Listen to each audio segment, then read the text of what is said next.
On this episode of the Best of Bias Podcast, we got episode 242, and you got your boy Lydell Dinero talking some shit for y'all today. We got NBA playoffs in full effect. We got some NFL draft happening. We saw a couple of movies and TV shows. Sinners, we're going to talk about that. Last of Us episode 2, season 2. Whoa, we're going to talk about that. And Shannon Sharpe getting into a little bit of trouble. We'll talk about the facts we know about all that. That and much more on a brand new episode of the Best of Bias Podcast, episode 242, season 3. You already know what it is. You're like, well, my new Gojo meeting. Yeah, where my Jujutsu Kaisen fans at? But anyways, let's get right to it. No more long talking. Where that theme song is right here. Yeah. It's the best of bias. You need the earful, you should try us. From pop culture to the movies to Unitas. It's the best of bias. Your best of bias. Yeah, it's the best of bias.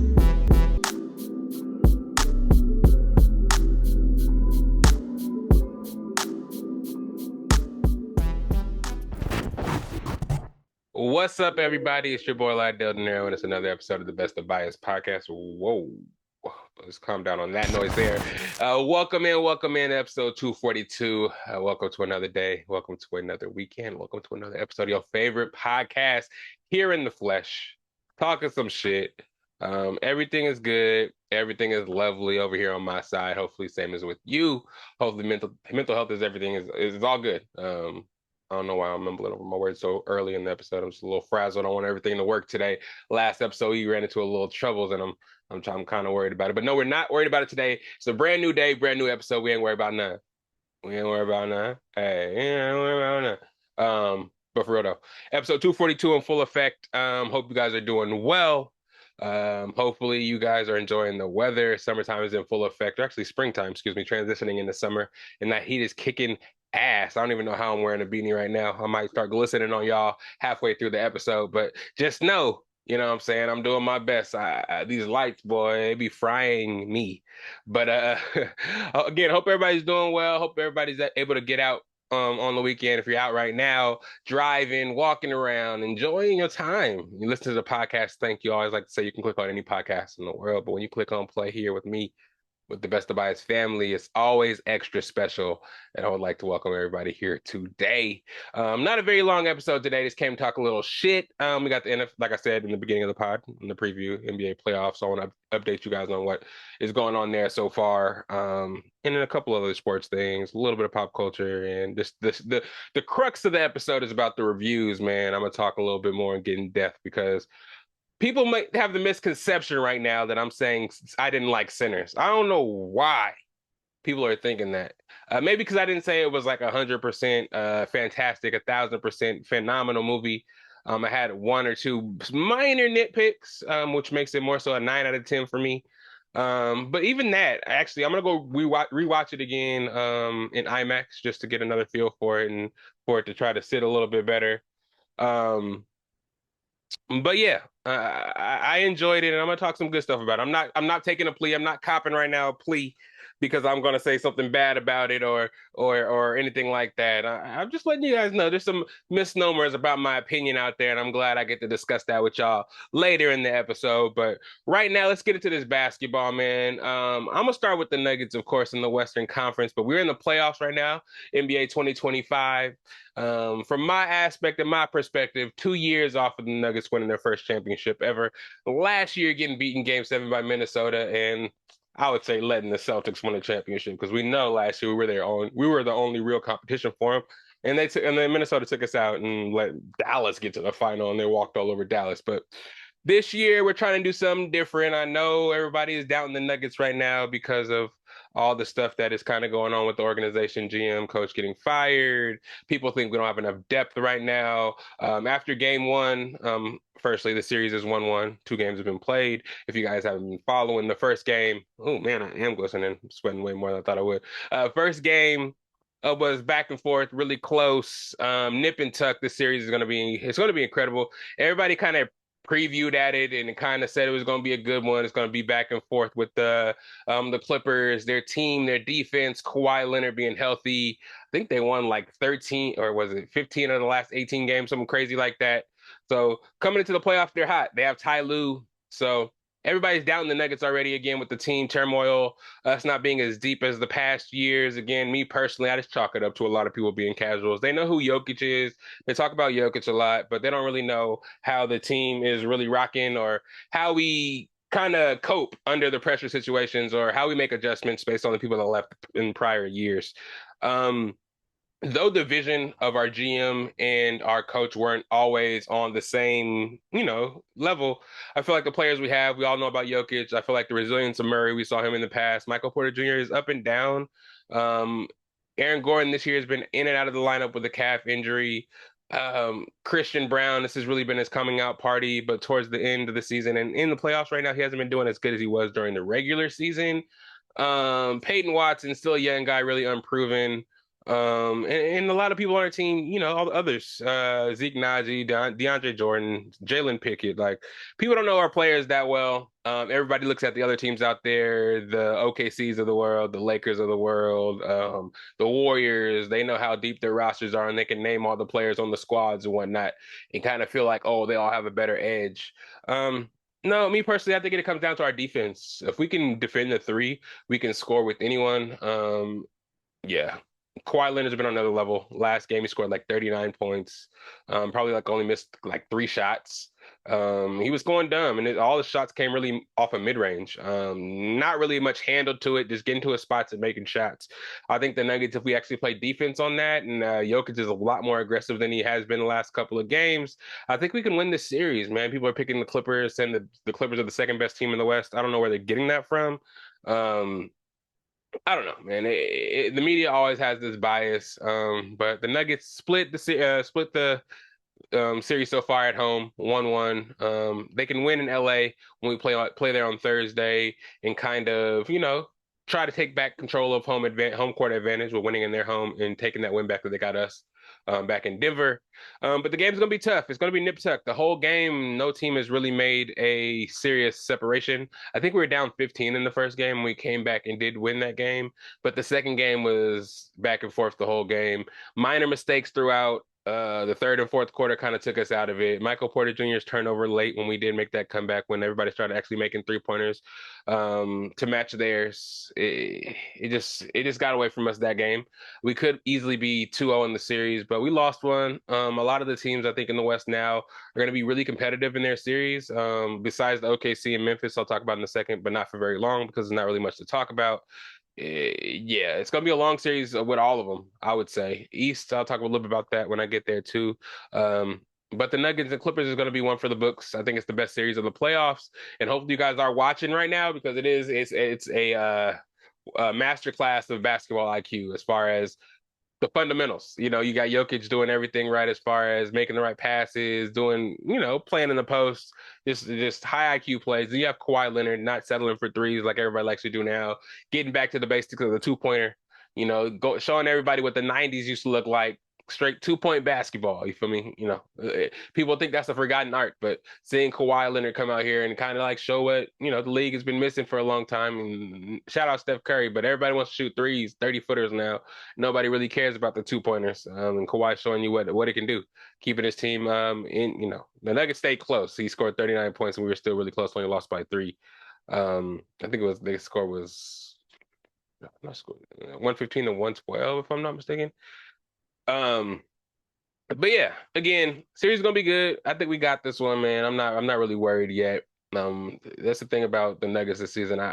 We were really good off of back-to-backs. We never really lost 4 games in a row until like towards the end when we fired our coach. In a 4-game series, I have a confidence that our team can get it together and put up a fight and not let the Clippers just walk away with this like everybody thinks it's gonna happen.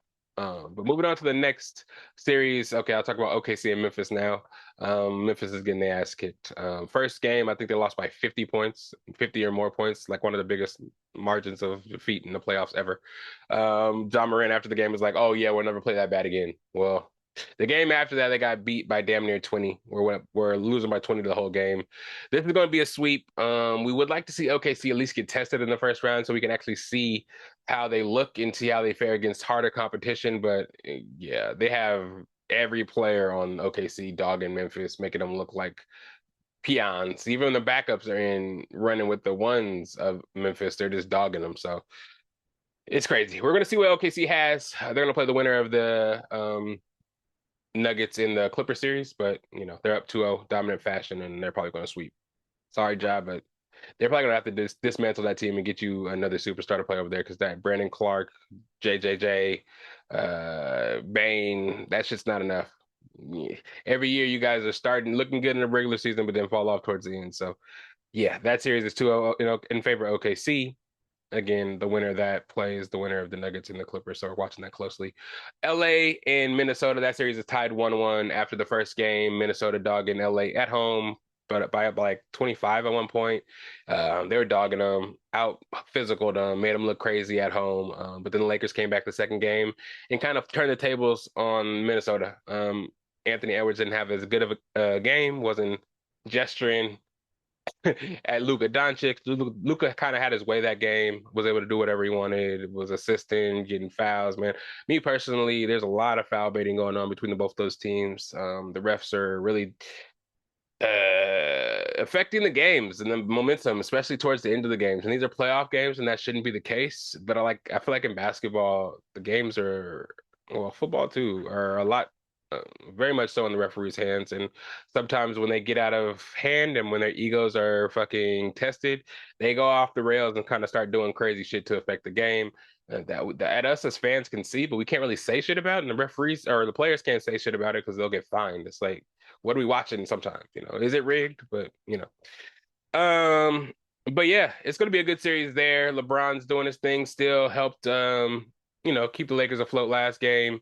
Got that series even because they couldn't go down 0-2 at home. That would be crazy. So now they're going to Minnesota. I don't know who's going to win this series, but I like it that they're playing each other. I love it because it's two enemies of the Nuggets. Only one of them can come out. Even if we don't win, I know one of them is not winning. And if we do win, we ain't got to play one of them, and one of them is not going to see the next round. So let that happen. I'm loving the other side of the bracket. The other bracket, or the game on that side of the bracket, Houston and Golden State. Golden State was able to win the first game. I'm actually watching and monitoring the second game right now. Its second quarter is actually in progress, almost halftime. The Rockets were winning by 10 first game.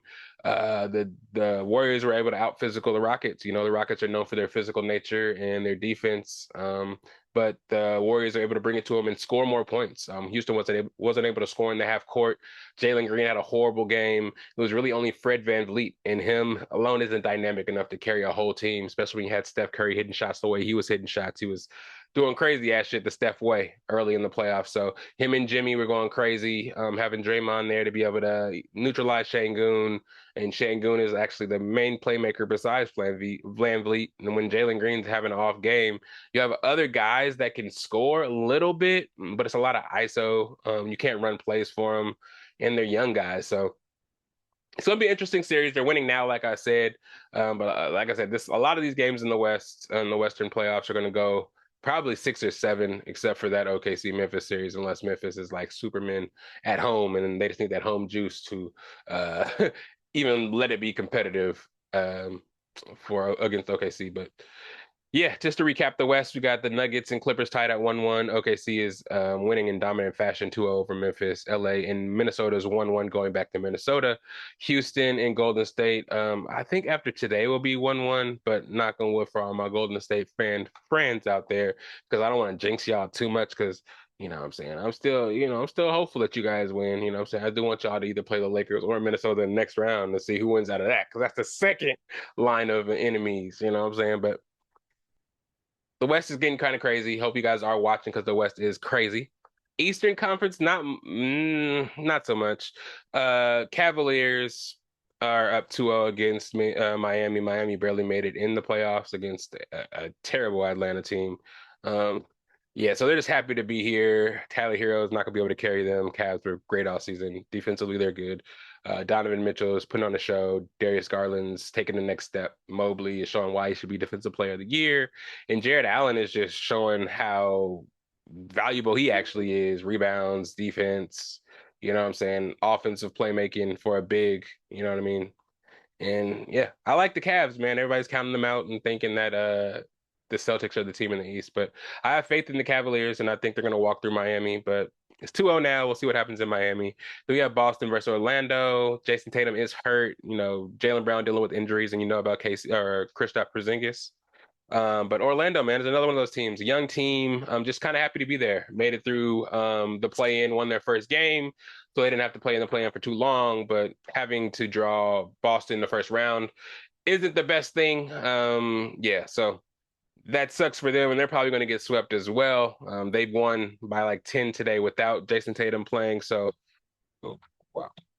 I apologize for that. Damn, I don't know how I keep doing that. But if that keeps happening and it's a theme, they're just gonna keep getting their ass whooped. In Orlando, it just sucks that they're an up and coming team, but you have to draw the Celtics, and that's gonna stop you guys from probably getting to the next round and showing how good you guys are. There, to me, they're kind of on that Cavaliers trajectory in a way. They don't have a Donovan Mitchell, but Paulo Banchero is could be turned into a Donovan Mitchell eventually. The young players they have around them, the Suggs, the Anthony Blacks, the Cole Anthonys, those guys are pretty good as well. What's his name? Isaac, forgot his first name. Jonathan Isaac. He's always hurt, but he's a big defender. So if they can get anything out of him, he's the type of dude to retire early in my book. But we'll see what they can turn out to be. But this year is not going to be that year. You know what I'm saying? So this is kind of like a scrimmage in a way for Boston because there's no way they're going to lose that game. Detroit and New York is a good series. They're tied 1-1. The upstart Detroit team led by Cade Cunningham and Jalen Duren, you know what I'm saying, putting together a master class in the East, man. They're going from worst to first, not really first, but making the playoffs as a 6 or what's it, the 6 seed or 5 seed? And they're playing the 4 seed New York, the team that's supposed to have, after getting Karl-Anthony Towns, with this team to take the next step and just be the best competition for the Clippers or the Celtics or the Cavaliers. Yeah. It's interesting, man. They switched the team around to make it the Villanova boys. They added OG Anunoby. But we'll see what happens, man. Those Piston boys is out hustling them. Malik Beasley, coming over from the Bucks, just being one of the top 3-point makers in the league.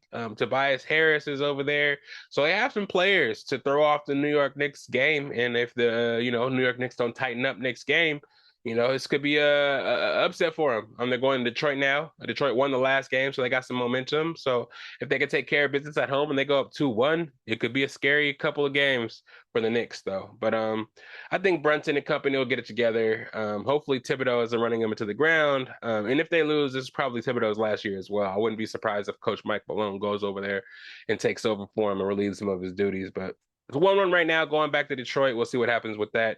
And then the most boring series, in my opinion, of the whole fucking playoffs is Indiana-Milwaukee. Milwaukee does have an interesting team with Giannis and Dame, of course, but the Pacers are so boring to me. No offense, everybody over there. Halliburton got voted as the most overrated player by the players in the league.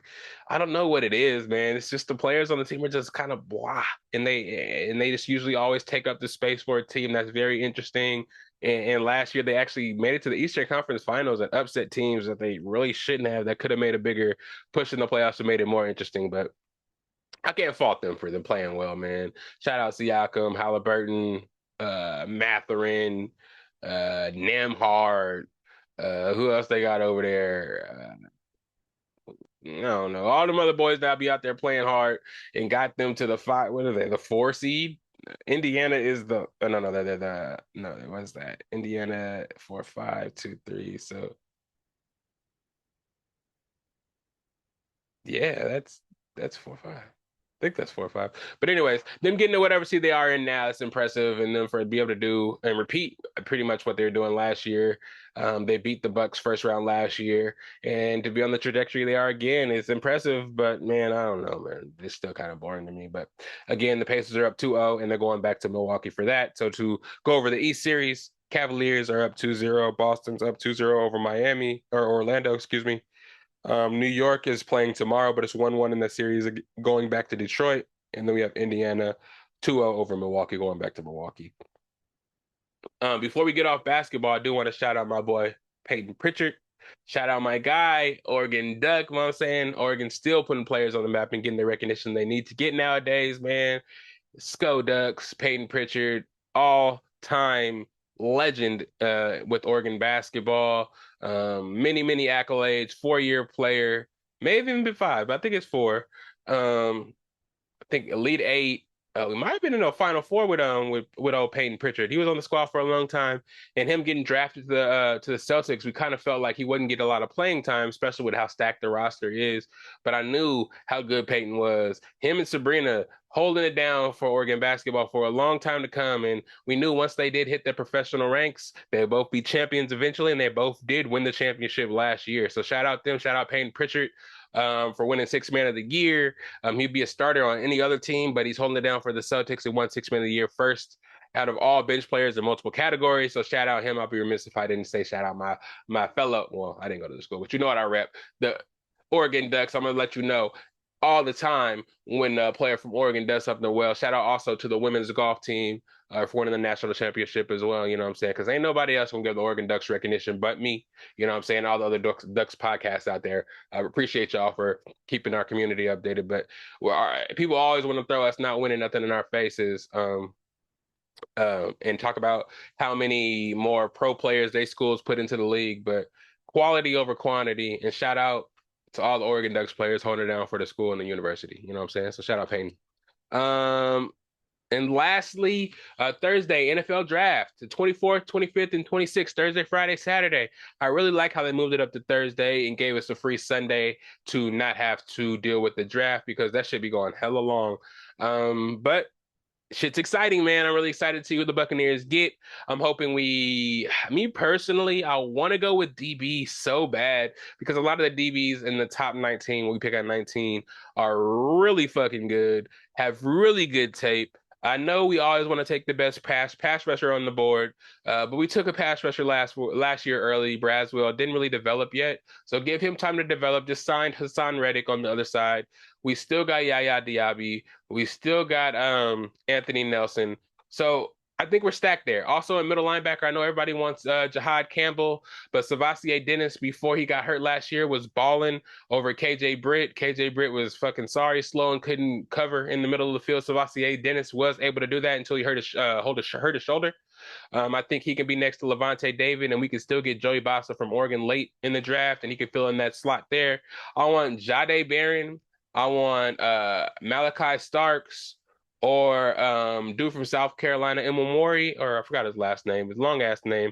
But we need somebody on the back end. Tyke Smith can play our nickel. We still have Jamel Dean and Zion McCullum on the outsides. Of course, Antoine Winfield in the back. But if you have Stark playing that nickel and safety, or we have Omonwari, whatever his last name is, 6'3", ran a 4.3 at safety back there, being a playmaker with Antoine Winfield, that would be amazing. Our offense is great. I mean, I wouldn't be mad if we took one of the best receivers on the board if he was available, and then took defensive pieces later, because there is some value later in the draft that we can get at DB and a linebacker like we said, Joey Bosa, the East Carolina corner, the corner from Minnesota. There's a lot of guys we're looking at in later rounds, so I wouldn't be surprised if the Buccaneers traded back in the first place just to pick up extra rounds, extra picks in the second or third round.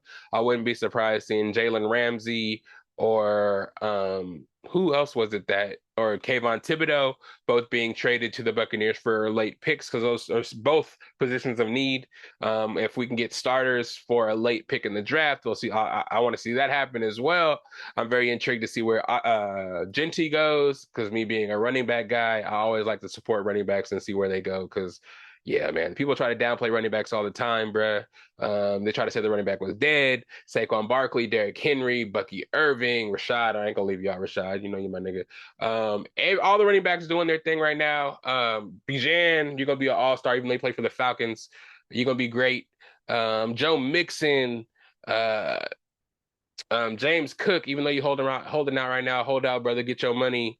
Nick Chubb leaving everything out there on the field, multiple knee injuries. Shout out all y'all, man, because without y'all, the receivers wouldn't be able to get as open as they were, keep the defense guessing. Without y'all, the quarterback wouldn't be able to have time in the pocket or just mix it up, you know what I'm saying? Or, without y'all, a lot of those short yard pickups wouldn't happen. A lot of first downs wouldn't happen.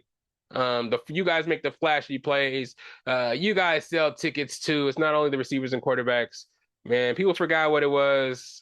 People thought you can just draft any running back and it'd be flash in the pan and you can get another one. Nah, man. Running backs work fucking hard, especially in college. You know what it takes to be in college? One of the best running backs in the nation, doing shit that Austin Genty, was it Austin? Oh yeah, Genty does. Austin. Genty does, and even doing what he did, almost breaking records, doing shit you never seen before. People don't even think he deserves to be a top 10 pick because he's a running back. You know, people might have him the first overall player on their boards, but since he's a running back, he's not worth the early pick. So somebody in the top 10, later in the top 10, probably the Raiders or the Bears are going to end up getting a great running back that's going to start right away, and he's probably going to be on my fantasy team. Wink, wink, wink. But yeah, hopefully you guys are excited for the draft. Again, it's this weekend. Hope your team drafts somebody great. All the drama with Sedor Sanders, Travis Hunter, Cameron Ward.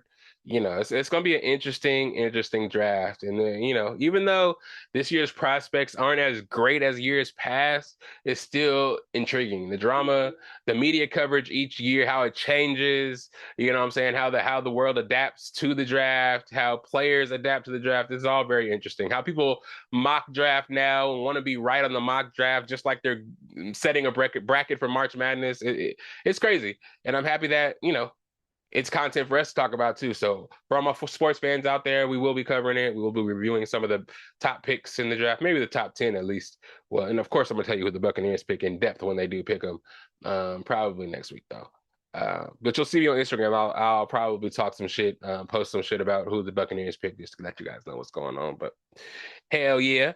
Moving on into the pop culture, the only pop culture topic I really do have for right now, Shannon Sharpe in some trouble. We've been hearing a lot about Shannon Sharpe lately, man. I think it's just the rise of his success so fast and it being in everybody's faces. It was just bound for him to be the next target. After that scandal came out of the video of him having sex on IG Live, we thought he did it and he planted it to just make himself seem cooler and sell, you know, not really sell, but get people to watch Nightcap, get people to watch First Take, get people to watch Club Shay Shay and be way more intrigued in what he's doing because he's on fire with all the interviews that he's doing. But this time, it's a lot more serious. He's being accused of sexual assault, I believe it is. Excuse me. Sexual assault or something of that nature. And being sued for $50 million. This was very interesting to me because we all know all know what he does. We all know he's in the media. He talks about a lot of people, interviews a lot of people that get in a lot of mess, and we would think he would keep his nose clean in those type of situations. But then I started to read more about the situation. And the lawyer working the case is Tony Busby again, guys. Tony Busby is the same guy who tried to sue Jay-Z, saying that he was involved with P. Diddy and a 13-year-old girl at some kind of Diddy party where he R-worded her and all kinds of other shit, saying that her dad came and picked her up late night from a after party from a award show type shit. Some unlandish shit that was 100% made up by Tony Busby and his client Jane Doe or whatever to try to get a quick money grab. That was found to be false, and we found out that Tony Busby was a scam artist, kind of known for sticking up celebrities, taking these cases and trying to get a quick settlement out of celebrities. That way they can settle, they can get a quick payday just so they can't bring any of these accusations to light, whether they be fake or whether they be true. Tony Busby is kind of that lawyer, and we've been after the Jay-Z stuff, and after Jay-Z pressed him and put his whole resume on forefront, the media and everybody kind of became familiar with Tony Busby and the kind of shit that he had going. But after that one was nipped in the bud and he was countersued, I think he was about to lose his license to practice in New York because of those false claims. He's back, and supposedly it's this young lady named Gabby Zuniga, 20 years old. This lady that Shannon Sharpe met in the gym started having a romantic sexual relationship with, and shit got really freaky, man. There's messages going back and forth with the girl talking about how they wanted to have sex and how rough it was going to be and all kind of explicit things. But at the same time, this girl Gabby is claiming that the relationship was abusive. It, it was consensually abusive is what she calls it, and Tony Busby is saying. He's saying that, everything was consensual, but the consensual relationship was abusive. I'm assuming by the way that he talked to her. Me personally, I mean, again, if he was, I did hear clips of him saying that she's gonna choke the shit out of her when she sees her, but I don't know if that was in a sexual nature, or I don't know if that was just because he was getting annoyed. He did come out with a statement on his own on Instagram, kind of saying that shit was going to happen. It's all completely false. A lot of this stuff that's going to come out is going to be AI generated or crafted to sound a certain way when the conversation wasn't that way. Yeah, it just sucks for this to happen to Unc, you know what I'm saying? But I think at his age, with him being a professional athlete, him being 56 years old, one probably should date somebody or try to be intimate with somebody a little over 20 years old. One, and especially if it's going to be a girl like that, one of those gym Instagram influencer type of girls, you should know, being a professional athlete, how they rock and how they get down already, especially the new age ones. You saw what happened with other people. You saw what happened with Jay-Z. Supposedly this Busby guy reached out to him and he was going to settle for $10 million, but then he declined to settle for $10 million. And now he's being sued for 50.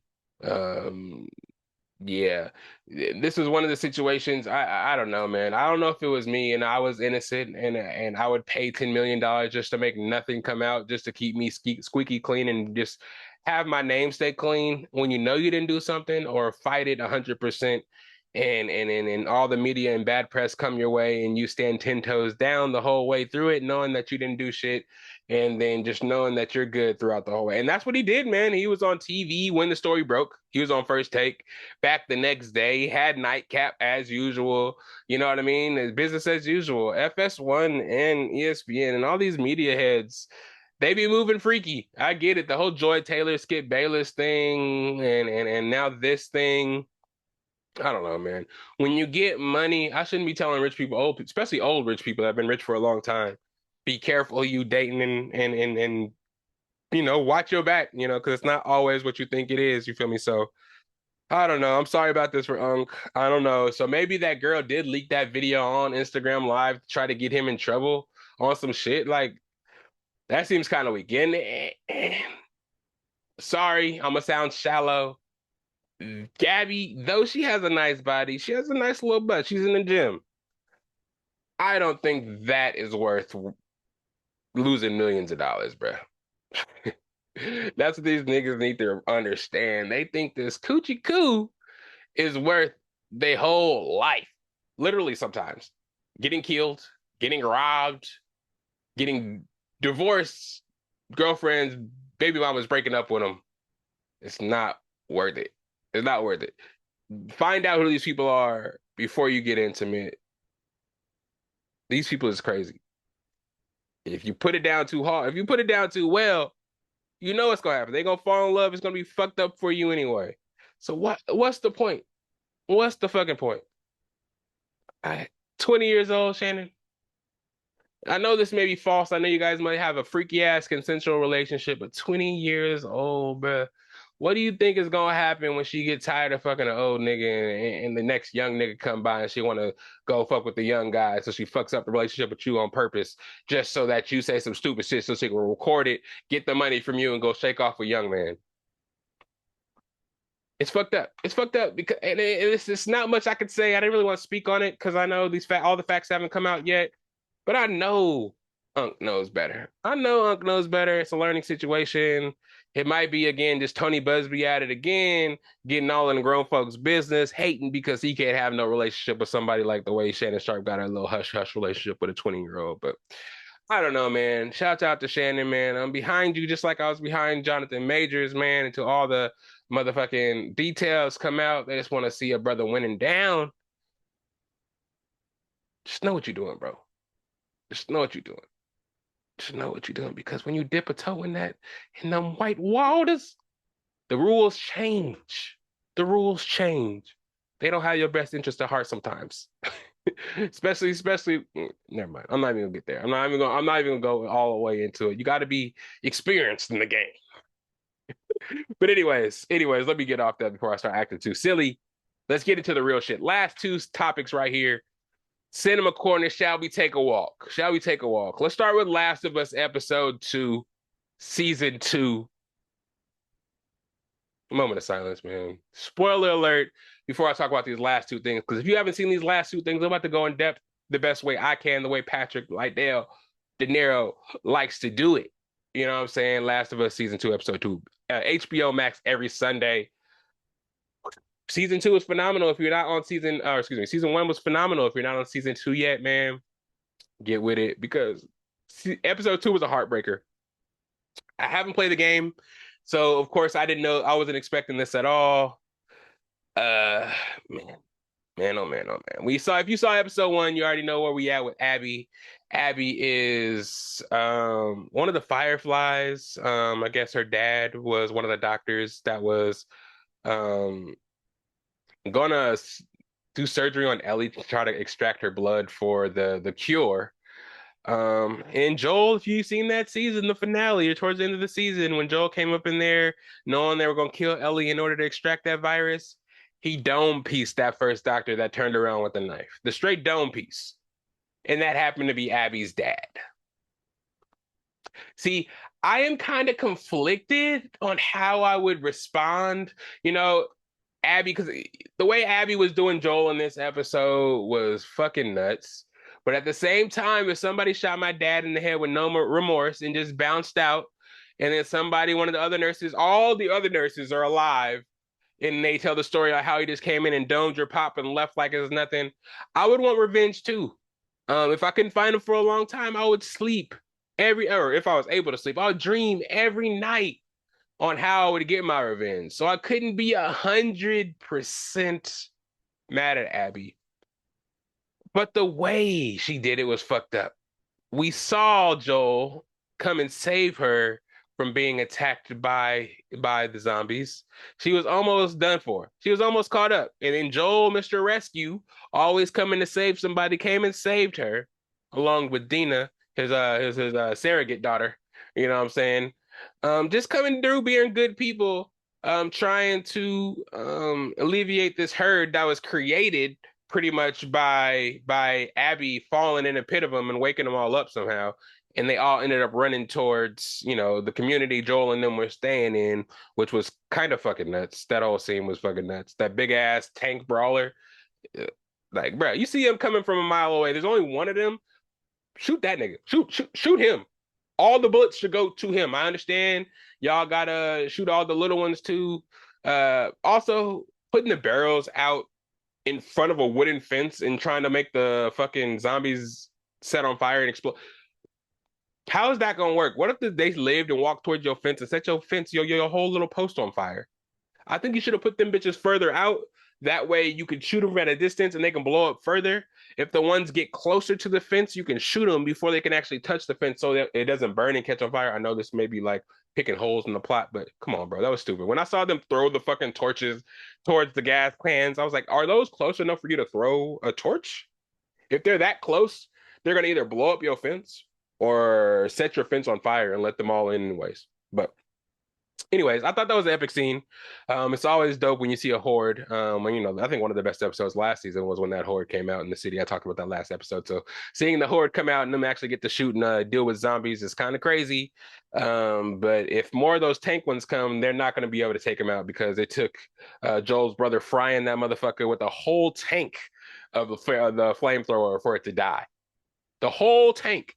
Yeah. Bullets ain't doing nothing to that thing. So yeah, they gotta find something to deal with those motherfuckers. Hopefully, ain't no other hybrid types because we did see the smart one that Ellie had to deal with that was making noise and almost damn near talking. So there's evolution to this zombie shit, and we've seen some shit. But other than that, the most horrific part though, after we see Abby gets saved by Joel and Dina. She's like, "Oh yeah, we got some friends up here that can help your town fight against, the horde that's heading there." Uh, yeah. They lure Joel to that area where the other Fireflies are waiting. They jump Joel and Dina, shoot up Dina with some liquid shit that puts her to sleep so they can whoop Joel's ass. They handcuff Joel, and then Abby just goes to work, shoots him in the knee with a fucking shotgun, tourniquets his ass so he can't really do shit. They just took a golf club and just whooped his ass with the golf club. And then went ham, just beat him to death, beat him relentlessly while all her friends watched. Somehow Ellie kind of found where they were and found where Joel and Dina were being held. And Ellie Fashion tried to jump into action and save her dad that she was beefing with. For a while, man, it just kind of sucks seeing this happen to Joel because they weren't able to reconcile. Abby or Ellie wasn't really able to tell Joel how she really felt. Joel was trying to reconcile with her all episode one. Ellie was being a dickhead like she's been being the last two episodes. Not really not trying to talk to Joel or even kind of be family oriented like Joel wants to be. You know what I'm saying? They've been through so much. He saved her life so many times. He's dealing with this internal strife of having to kill the whole Fireflies in order to save her. He has to lie to her to keep her loving him. And after he lies and puts all that at risk, she doesn't fuck with him and fuck with him anyway. And then the time that she gets back to him to kind of let him know that she cares about him, she is just going through a time. She sees him hemmed up on the floor after being shot, beaten half to death. Again, she tried to jump into action, stabs one of them across the face, but ends up getting murked. There's too many of them. They tie her down to the ground, and she's been beating Joel for hours, so his face is all swollen up. He's bleeding out from getting shot in the knee. And basically, they're just like, finish them because now you gotten your revenge. You've been doing all this shit. Now you're seeing these people that are coming to get him. You better just finish him now, or else it's gonna be a scene.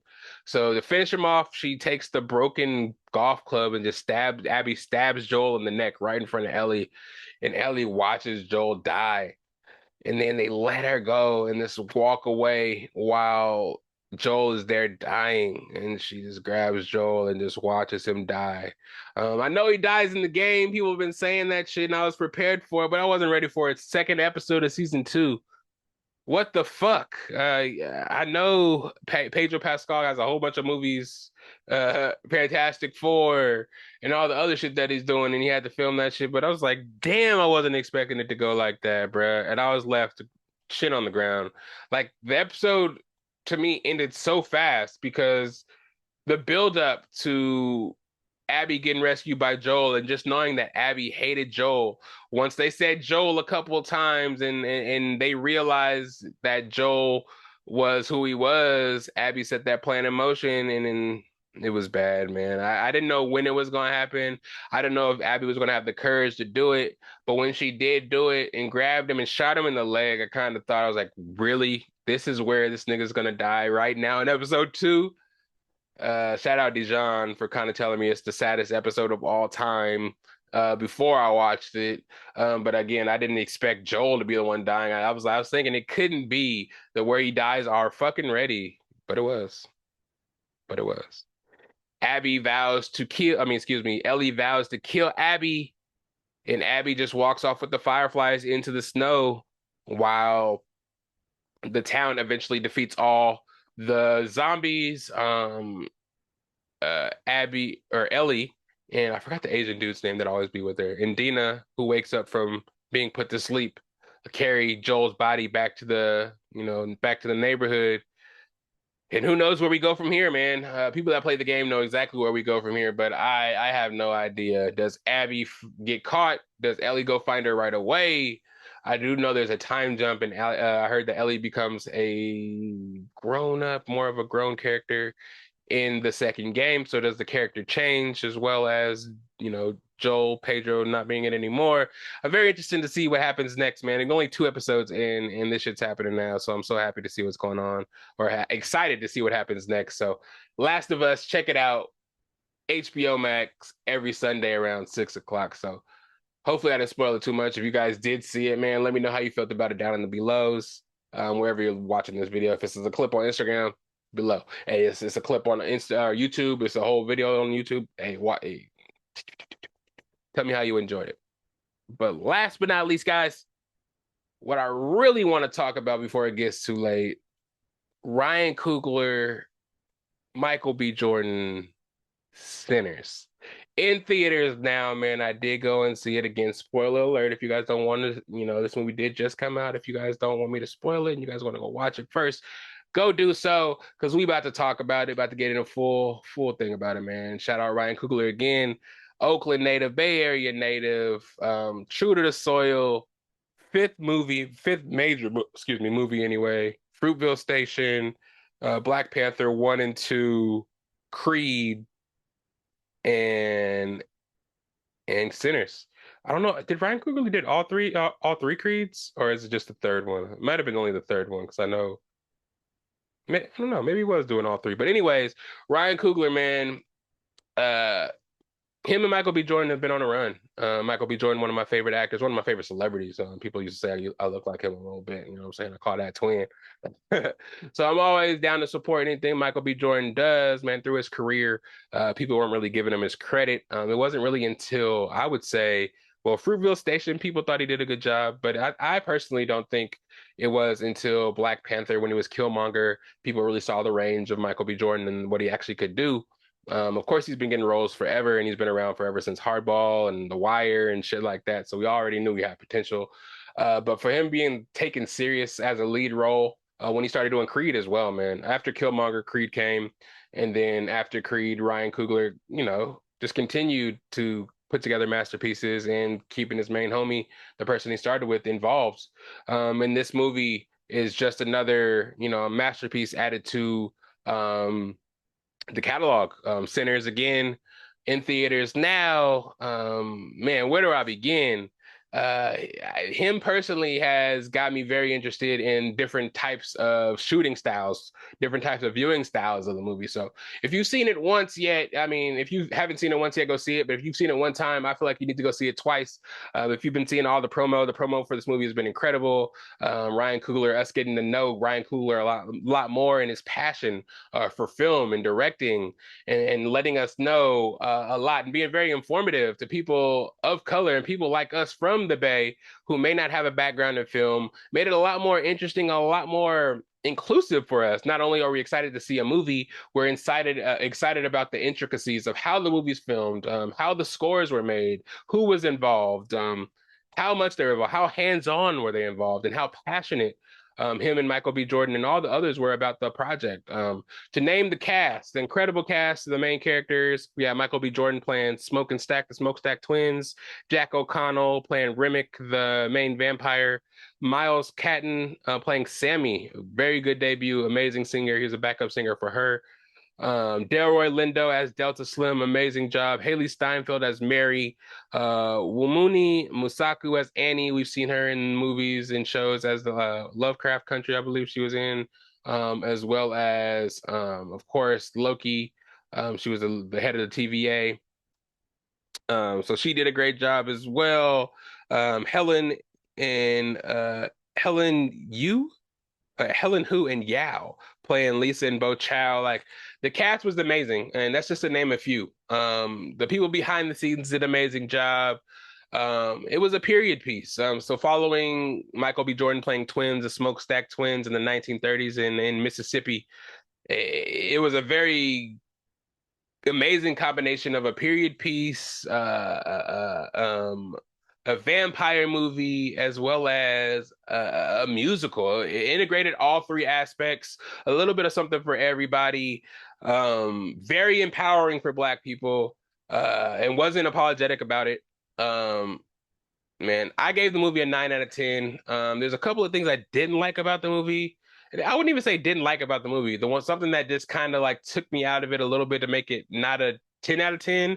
There's kind of something I could have, that could have been in the movie a little bit more that I would have made it a 10, but that's very, very, very nitpicky. Again, the period piece, the first half of the movie, telling us a story of the Smokestack twins being from Mississippi, leaving Mississippi to work in Chicago with Al Capone. And them coming back to Mississippi with a bunch of money, supposedly may have robbed Al Capone or another Italian mobster, and came back down to Mississippi with the money and alcohol to open up a juke joint for their own in Mississippi, um, which also could lend itself to a lot of good prequels, especially with just knowing what went down with the Smokestack twins in Chicago early on before they made it back to Mississippi. But they get back to Mississippi and we see they have this reputation. You know what I'm saying? There's these twins that left. They were pretty bad kids, but they were from the neighborhood. Went out to Chicago to make some money and join a gang and kind of do their thing. Came back, and nobody really recognized it. It's been 7 years. They left a lot back in Mississippi, but when they do come back, they looking to change some shit. You know what I'm saying?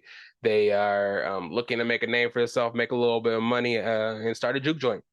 So they buy this juke joint from this white guy in the 1930s in Mississippi. You know, you kind of always see that you always can kind of assume the white guys are a little bit shaky, you know what I'm saying, in these kind of period pieces. But I like the interaction, man. Michael B. Jordan does this thing, playing Smoke and Stack being more so the flamboyant kind of showy one. Smoke being the kind of like militarized, kind of damaged, more level-headed brother. But they always got their backs, you know what I'm saying? So throughout the whole movie, it was interesting seeing him play himself, you know, him playing both roles and just the juxtaposition between the two characters and how they were. One second, he's this very upbeat character, very good looking and trying to get all the ladies type of guy. And then on the other side, you have this really authoritative figure who doesn't play about his reputation, shoot somebody in the ass, shoot him in the knee, for trying to play with his money, trying to steal from them, even if it's their friends. You know what I'm saying? The repetition, their name is everything, basically. And it was a dope movie. Seeing them go and get their cousin Sammy and his story about the guitar and him being preacher boy and him wanting to leave the preacher's barn and leave his dad's profession as being a preacher and go play music, and his dad thinking music is the devil, and then the guitar he had would just bring nothing but trouble to him. And you know, you have to see the movie because not only again is it a period piece, but it kind of pulls from society today and history lessons from Black culture and Black music. The whole meaning of the movie and Sammy playing music and it being able to attract demons, and the vampire demon guy being a white guy looking to impose on the music that's being played. I feel like it gave kind of like a picture of society today, and in the past. You know, blues music, rock and roll music was kind of stolen from African American and Black people music that was from the past. They took it, adopted it, and made it popular. So you kind of saw that with the vampire in this movie. The vampire comes in, is this Irish dude, and he is being chased by these Native American vampire hunters, and he's trying to be, you know, led into a house by these white folks who are KKK members. Though the vampire is evil, he sees that the KKK members are an oppressive force as well. So he turns his head to them, and he kind of knows that he's going to use them for his evil deeds because they're easily corruptible. They're evil people already. And he goes in and kills them and makes them kind of join his kind of army of vampires. Once he bites the people, they turn and become vampires, and they have like a hive mind.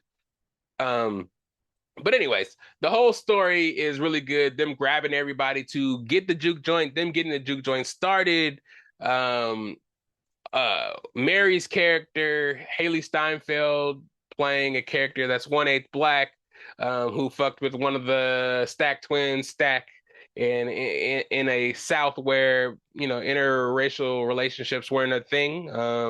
If they got caught like that, there could be trouble. White people can come and try to kill Stack for dating Mary. They can do some harm to Mary for trying to date Stack. So, you know, she was in this long lost love with one of the twins who came back, and she found him and wanted to rekindle that relationship. But it was a time in the South where they couldn't be together. So seeing her playing that role, being like pretty much the only white person in the whole movie, as well as her actually being 1/8 black. I guess her grandfather is part black. So Haley Steinfeld is actually black, part black in real life. That's interesting. I didn't know that, but seeing her in this film, seeing her and Stack interact, seeing how Smoke didn't want her around, just seeing that whole relationship, seeing Smoke's relationship with Annie was interesting as well. Her being, this kind of like witchcraft lady who lives in this small house on the outer rim of town, seeing him go there and visit his daughter's or his baby's grave. I wish we kind of knew the history of how the baby died, but just his relationship with her and just Michael B. Jordan just showing the ability to be in a romance with two different girls essentially in the same movie and showing different kinds of passion between both and showing the relationships they're different between Smoke and Stack. It was incredible. Delroy Lindo playing Delta Slim was incredible. Very, very funny. Supposedly he pulled out of the filming of Blade to actually film this movie. And I don't know if that's really a mistake, man. I know he needs to do Blade. He probably can do Blade too. Blade needs to be made. This could be a prequel to Blade if they want to, for real. Ryan Coogler did such a good job, but Delroy Lindo, him telling a story about his friend who him and his friend were, blackmailed to do music by the cops, and then once he tried to take his music money out of the bank and just skip town just to go start a new life, they framed him for stealing the money and they hung him in front of everybody and cut off his manhood. Just shit like that, man. Just being in the South in the 1930s during the Jim Crow era just had to be horrible. And just seeing them getting together to do something fun, like start a club just for people to have a good time. All these people lived on a plantation, picking cotton for a living. They couldn't make no money outside of the plantation. Their money was only really good in the plantation. So it's like they really didn't have nothing else but the town out there in Mississippi. So, the twins bringing that juke joint there, they feel like they're doing the town a solid, gave the town members time to drink, have fun, kick their feet up because it was rough out there, man. And not only was slavery over and you weren't forced to pick cotton, they just picked cotton for fun because that's all there was, not for fun, for a livelihood, because that's all there really was out there. And that's all there really was to do. And everything they really used was made out of cotton too. So not only did they pick the cotton to make things, to sell things, they picked cotton to sell to people to sell things. And yeah. It was crazy seeing Cornbread get recruited out there on the fields when he was like, "Hey, Cornbread, come work for me." He's like, "I can't do that." She was like, "Hey, man, if you come make this money, maybe your wife will let you put a dick in him, let you put her dick." You know what I'm trying to say?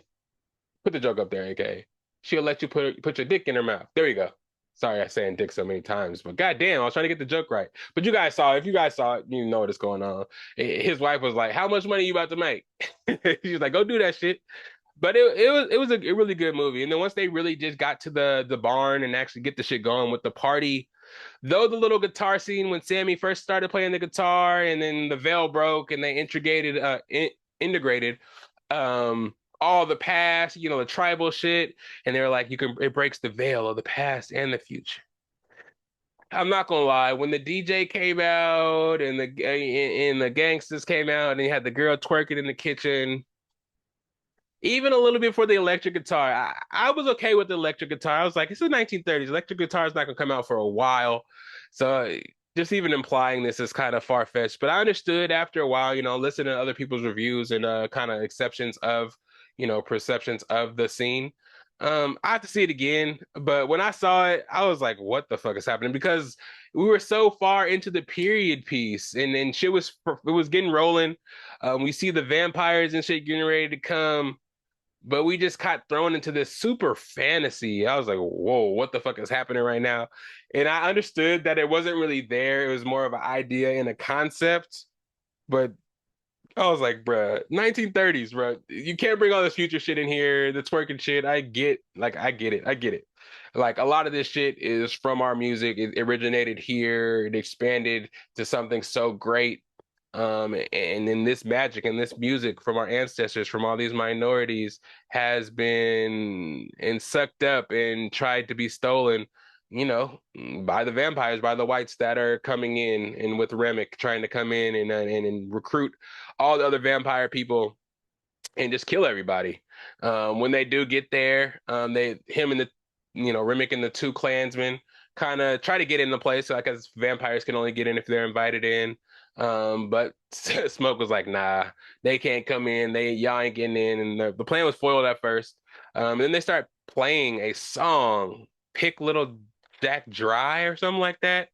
I heard that was actual. Some people that were reviewing reviewing the movie on the podcast said that was a minstrel song that some white people that usually were painted in blackface would sing as a comedy song, making fun of black people. So for them to sing that song to try to get in the club, it was kind of a slap in the face. I don't know if they really knew that in the 1930s or back then, or if they actually even knew the song. But it was funny that they tried to get into be accepted by the black people by doing minstrel songs, trying to basically say, look, we're doing songs that you like to do. We're hip. Like, bro, that's not what we like. That's some bullshit, bro. You know what I'm saying? But we saw Haley Steinfeld go out there and try to talk to them to try to get their money because, again, you see a lot of people that are coming in buying drinks have the plantation coins. They don't have a lot of money.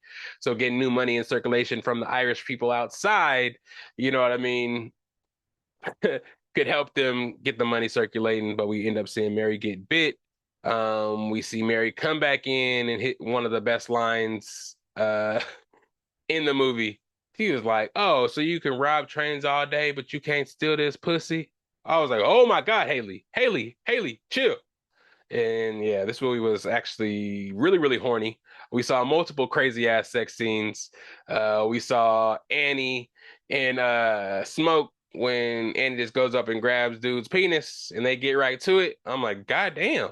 We get the line from Haley Steinfeld, then we see them doing it in the room, and then we see Sammy get his girl that he was trying to get the whole time. He was like, let me taste you. She was like, hey, I just walked here. Let me clean up a little first. She was like, nah, don't even worry about that. I'm trying to see what you taste like. I'm like, whoa, this movie is horny. But yeah, it was good, man. We see Haley or Mary end up biting Stack, Stack. Him end up dying, and they shoot Mary, and they realize that these motherfuckers can't be killed. Yeah, man. The Asian lady, after her husband, I knew her husband was gonna get killed after he just kind of left and just went to go get the car, bro. You see people dying out there. You think you ain't gonna get swooped up trying to get a car? A car ain't gonna help right now. Once he left, I knew it was over with.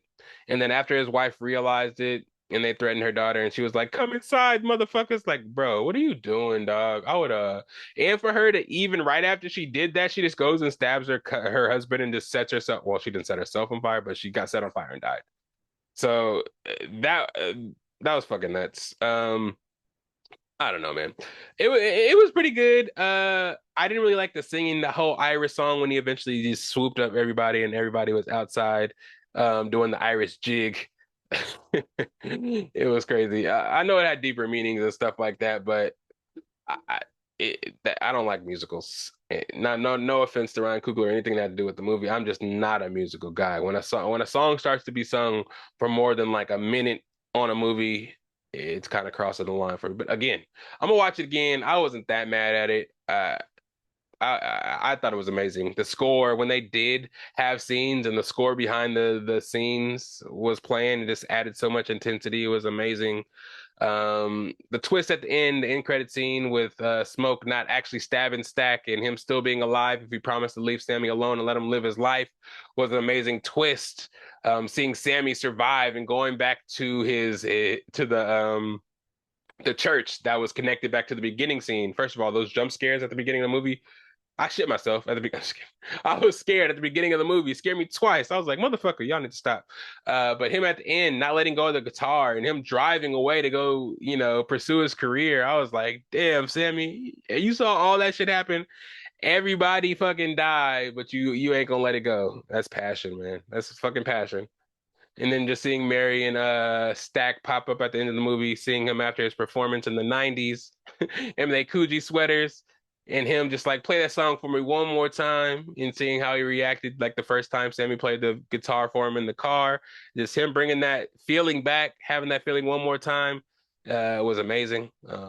Just kind of knowing that Stack and Mary are never be able to see the sun again, though they're eternal, but kind of have to just walk around at nighttime. It's kind of sad, but they always wanted to be free. when they finally got their freedom, it was at a cost. You know what I'm saying? You know, there's meanings all over the movie. You should go watch it, man. 10 out of 10. Well, not I'm talking myself into a 10 out of 10, but it's 9 out of 10 for me. When I see it again, it'll probably be a 10 out of 10. Ryan Coogler, you have a supporter. You're on that level of Jordan Peele. Anything you guys do, you're bringing Black cinema back, giving Black directors a chance, being so unapologetically yourself. Michael B. Jordan, the elevation of you, and just you guys sticking together and just making movies together and just sharing the spotlight together, getting big name actors to join your masterpieces. Movie studios trusting Ryan Coogler and Michael B. Jordan to do things to get people in the movie theaters to fill the seats. Domestically, them making $45 to $60 million the first weekend on a $90 million budget. Rotten Tomatoes score of like 98%. Audience score of 97%.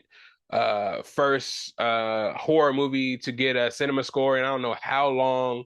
He was able to negotiate crazy things for his contract for the movie. Ryan Coogler, I think after 25 years, he gets the rights back to the rights back to the movie after 25 years. What happened? He got to shoot it in however he wanted to. He got the money for the movie before the movie studios got their money. So he got his money first and didn't get the leftover money after they busted down theirs. Like, he got all kinds of things, and I think it's setting a precedent for, you know, Ryan Coogler movies to come, for the next Ryan Cooglers, just adding, you know, putting pressure on the industry to let these other types of people in, let minorities in that have different ideas that may not look like them, but have stories to tell. And this was an amazing story. I would give you a round of applause. I can do a silent clap for you, man, standing ovation, because, bruh, movie was amazing. And again, I'm going to see it again. You always know I'm supporting Michael B. Jordan and everything he does.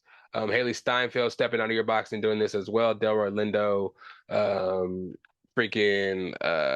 a great debut for Miles Canton.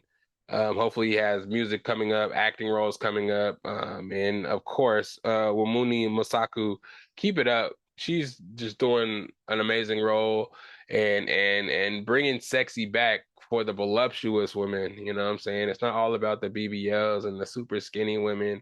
It's beautiful all around the spectrum, and she's bringing that back, just killing it everywhere.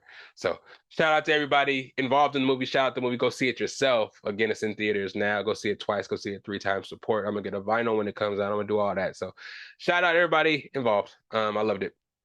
But that's it, y'all. End of the podcast, where I like to let them know where to find me at. It's SAC_Lydell on Instagram, Patrick_Lydell on the Snapchat. If you would look for the Best of Bias podcast, it's everywhere, bro. Best of Bias podcast on Instagram, Best of Bias podcast on TikTok, Best of Bias podcast on YouTube, aka thank you for all the videos. Keep them coming. The people love them. Though we don't got the most views in the world, we getting views, and people know we out there. We got shit for people to backlog and just continue to upload and click play on and subscribe on and hit the bells for reminders. I'm gonna get back to this basketball game and see who's winning. But yeah, plenty of content shit to come. Me, Deshaun, and Dijon are all gonna be in Texas for DreamCon, so content coming from that to change up the content. Look at the Gojo beanie, you feel me? Still got a bunch of merch available. If you guys want some of that shit, hit me up. Got some good prices, you know what I'm saying? Just a couple of leftover merchandises, dad hats, bucket hats, beanies, trucker hats. No more t-shirts, but you already know what it is. But yeah, that's the episode 242. Nothing else really to relay, but hope you guys had a good time. Come back again next time, every weekend. You know what it is, the Best of Bias podcast. You know what I'm saying? Lydell Dinero, episode 242, season 3. Until next time, where that theme song at? It's right here. Yeah, I'm out of here. It's the best of Bias. It's the best of Bias. You need the earful, you should try us. From pop culture to the movies to Unitas. It's the best of Bias. Best of Bias.